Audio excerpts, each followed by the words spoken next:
সবসময় তো দোকান থেকেই কিনে খাই, তাই আজকে ভাবলাম বাড়িতেই বানিয়ে ফেলি ফুচকা। তার জন্য আমি প্রথমে দিয়ে দিচ্ছি কড়াইতে তেল।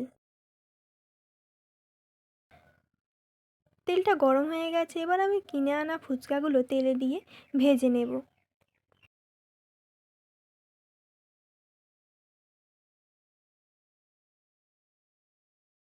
ফুচকাগুলো ভেজে একটি পাত্রে তুলে নিচ্ছি।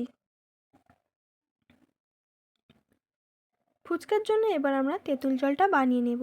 তার জন্য পুরনো তেঁতুল নিয়ে ওতে সামান্য জল দিয়ে হাত দিয়ে ঠিক এইভাবে মেখে নেব।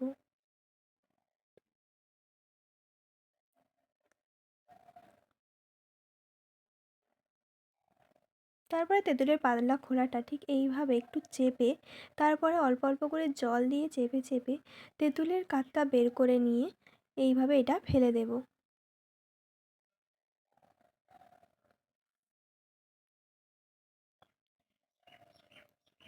এবারে তেঁতুল জলের উপরে দিয়ে দেব স্বাদ মতো লবণ, জিরে গুঁড়ো, চিলি ফ্লেক্স,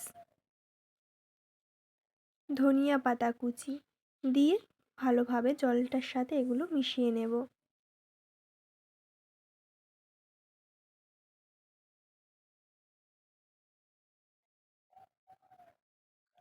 টক জলটা তৈরি হয়ে গেছে, এবার আমরা আলু ভাতেটা মেখে নেব। তাই জন্য সিদ্ধ করে রাখা আলু খোলা ছাড়িয়ে আলুটার উপরে দিয়ে দেব ধনিয়া পাতা কুচি, কাঁচা লঙ্কা কুচি, পরিমাণ মতো লবণ, জিরে গুঁড়ো, চিলি ফ্লেক্স,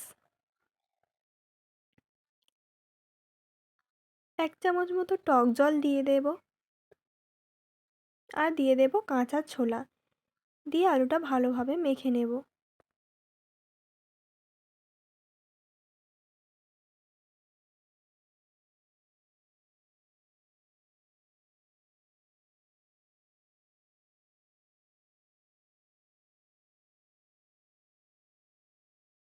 ফুচকার সরঞ্জাম তৈরি।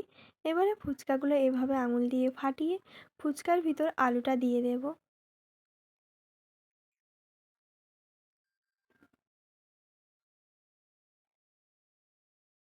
সব ফুচকাগুলোই এইভাবে নিয়ে নিচ্ছি। তারপরে টক জলে চুবিয়েই দিয়ে দিন গালে।